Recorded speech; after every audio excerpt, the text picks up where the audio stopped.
You know, it's hard to tell. Why does anything become popular when it becomes popular, and why does some things not become popular when they don't? Who knows? Pokemon started the trend in America. However, from what I understand, Digimon was much bigger than Pokemon in Japan. Who knows why? It captures the imagination of the audience at the right time when they're ready for it. There's no explanation, really. Yeah, I mean, in live action, you could look at it.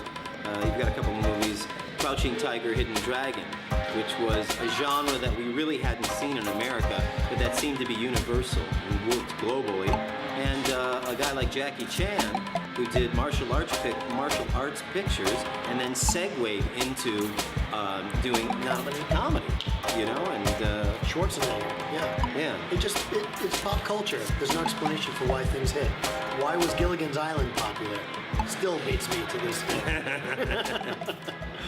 Akira was the first anime film to appear in the Western world, and it took people by storm, really. This is the first time they actually seen anime as the full quid, rather than, you know, the small little cutie things that were shown on television. I mean, this is absolutely violent, very good story, and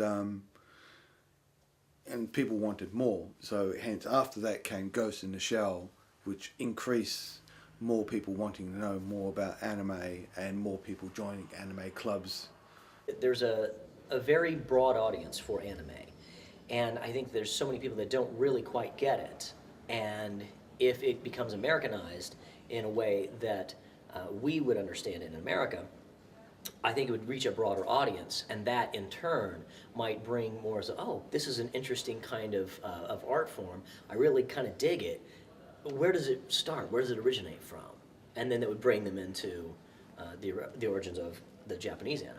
Some people are quite reluctant to try something new, and anime can be a bit different. Weird. Yeah. Yes. It's the easiest way to put it. That's true. You kind of got to try and find a good gateway, sort of, to get people in. You find something light on the light end of anime, like. Or it's kind of a genre that they like. They like kind of action movies or whatever. You might start with maybe a mecha kind of anime, something like that, which they could build on from there.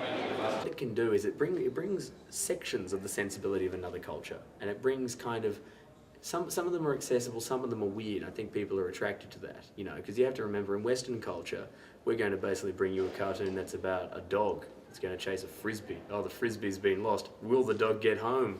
Woo, you know, we're still in a world where, like, possibly one of the best, you know, the best Western animation. It's like it's Finding Nemo. It's for kids, you know.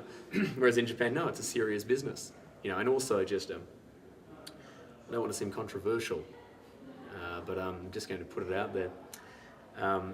The French do animations for children, and they do animations for adults. And I'm just going to put it out there. Triplets of Belleville is terrifying. And we can do with as much more anime coming in over here, just so I never again in my lifetime have to watch another French animated film, or FAF, as they're called. French animated film. Or FAM, if you said movie. Kids who felt that comics in the West weren't really for them because they were too much for boys, or they were too much for nerds, if you will.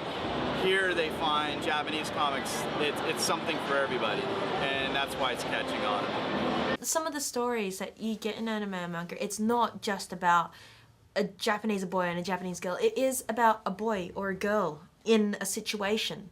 And, I mean, anyone could relate to that. I mean, a boy in America could relate to this boy in the story because it's completely not set in Japan. It's in this fantasy world which has a whole different set of rules, a different government, a different whole economic system, or a lifestyle community, and it's something which a lot of people can identify with within their own lifestyle, their own community. Because a lot of anime, like, while some can be based on purely traditional Japanese, you know, ways of life or rules, a lot more of them as well would be in a different time and a different place. And because that place is out of the norm and doesn't fit into our reality, I think anyone can relate to something like that.